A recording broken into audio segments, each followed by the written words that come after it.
Truly, I wish that I could give you lots of great detail, and I just have a real snippet of it because my partner, Roy Lacey, has really been in the weeds doing the hard part.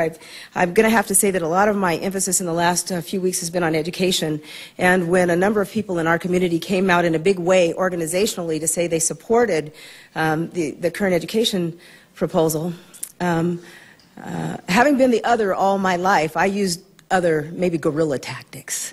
So I went back to members of those organizations one-on-one. I've been meeting with a lot of people individually to say, I appreciate that your organization has said that you support the Luna proposal, but I'd like to suggest to you that there's some other opportunities, and one of those is revenue. And I just have to tell you about a coup that occurred yesterday. And I won't use names because it's up to him to come out with this stuff. We spent a lot of time together, and it got a little hot up in there.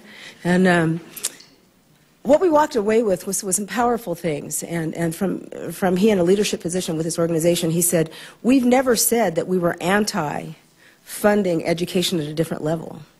We've said we want a plan. We want a plan, we want a plan, and this is the only plan that surfaced. And so I just want to say to us that while we're here, that the answer is not always the answer. It's not always the end.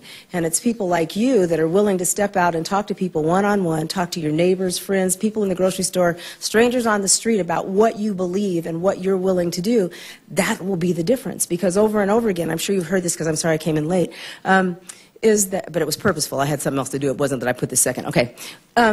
That folks only know what they know, and they make decisions sometimes in a state of unconscious incompetence. I don't know what I don't know, but this is what I do know, so I act on what I do know. I know that sounds convoluted, but it's up to us to say, here's a piece you're missing, here's something that I feel very strongly about, and revenue is not a dirty word.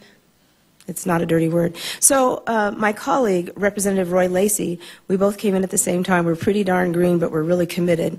The purpose of the legislation is to temporarily increase the Idaho state sales tax. I don't want you to think this is anathema to what somebody else is doing, but it's throwing out another opportunity by 1 cent to go from 6 cents to 7 cents to provide additional revenues to the general fund. The temporary increase would sunset. We figured we better put a sunset in or we'd really be in trouble, June 30th, 2013.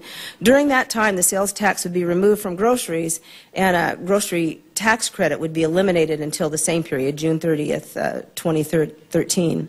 And the fiscal note is that the legislation would add $172 million to the general fund in sales tax, along with an additional $109.6 million from the elimination of the grocery tax credit, minus, I mean, this is one of those, you know, work it all out, minus $182.8 million worth of grocery sales tax to continue. For the bottom line is $98.8 million to the general fund.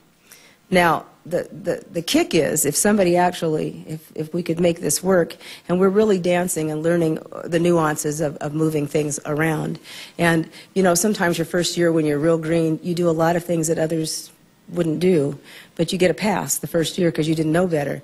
So if you don't ask, the answer is no, and that's what we feel strongly about. We hear over and over again that the reason we must eliminate services to so many is because there is no revenue.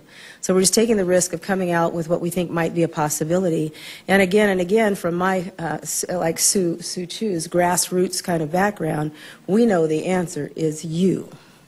And we can't get confused as legislators that we have the answer. We are responsible and accountable to you. Some of the things that I was telling a couple of people as opportunities is how to reach your legislator. Well, I like email. Email's great. But, you know, email's really easy to overlook. It's overlooked. So, okay, should I say this out loud? Sometimes I encourage people to call your legislators. Remember that old kind of thing we used to do? We used to pick up the phone and call people. And there are certain times that I think would really get folks' attention if you call. I'm not asking you to call them at home. Don't do that. Don't call them at night, but calling. It's difficult to avoid a phone call. Do what works for you. Again, bring forth your ideas. Thank you for being here today, Saturday morning. That really says that you're committed. Tell others. I heard Rod speak the other day in committee, and I appreciated you. I mean, he had the information, he had the details, he had fervor, power, and passion, and that's what's required. This is our state.